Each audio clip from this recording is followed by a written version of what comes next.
Imagine, friends, getting injured and losing a lot of money over here. You're relying on money every single month, and you could get a severe injury with regards to losing a limb even, or something, or embarrassment, or whatever it might be, or leg injury, or whatever it might be. It could stop you working in a specific job, and we're learning all about that in the Talmud. Friends, we are in Masechet Bava Kamma, in Daf Yomi, that's respectively page number 84, inside the Gemara over here. And we've been talking all about the last few days, talking about losing an eye, what you're going to do if there's a case scenario within regards to that. And today we're going to talk about something called what's going to happen with the loss of wages you're going to get. You've got a regular job, and this specific injury is going to incapacitate you. It's going to result in you losing your money. You're not going to be able to work now in this specific field.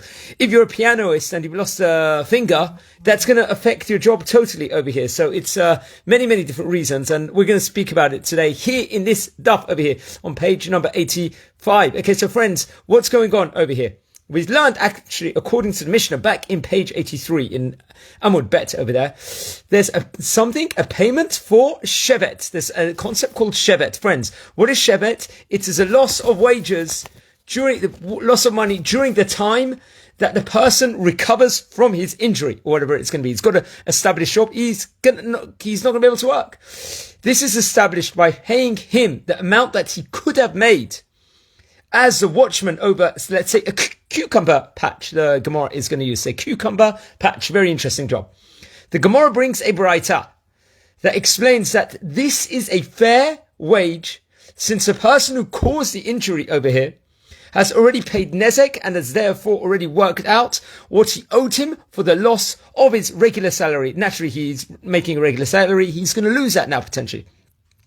However, this commentator named Rava, he continues explaining that this is true for a person who lost his arm, let's just say over here. But if he lost his leg, according to Rava, the nezek would cover the value of the leg, and the shevet, the loss of wages over here, would be evaluated based on his being someone who sits and guards, he's shomer, an entrance, knisa, as they call in Hebrew, a place where they enter.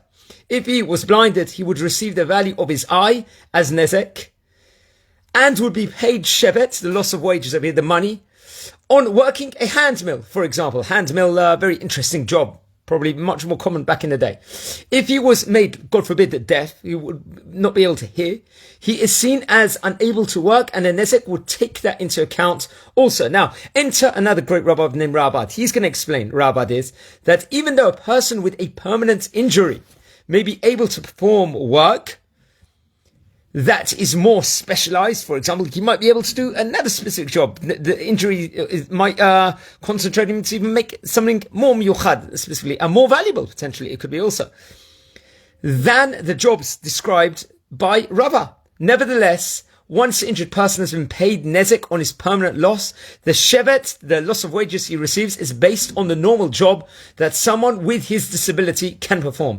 Now Tosfot comes in, and according to Tosfot, Rava's statement is true for a simple laborer, regular laborer over here. But if a person will be able to perform more specialized work even after his injury, then the nezek would have to take that into account, and the shevet that he will receive, the loss of wages, would reflect the salary that he would be making at that specific time over here. What's also interesting is we can also explain explaining the ruling that, let's say, cheresh, someone who was deafened, who lost his total capacity to hear, has no value as a worker, according to this. The Rabbad explains that no one will hire him, potentially, since they cannot communicate with him over here to tell him what they need to be done. It could be sign language. Back in those days was not as proficient as now, so that now it's a different case scenario, since that very much people are fluent in sign languages, and many people accommodate that in various shapes and forms and everything else. So it's just a tidbit of it. I took this actually from Rabbi Adin Steinsaltz in his excellent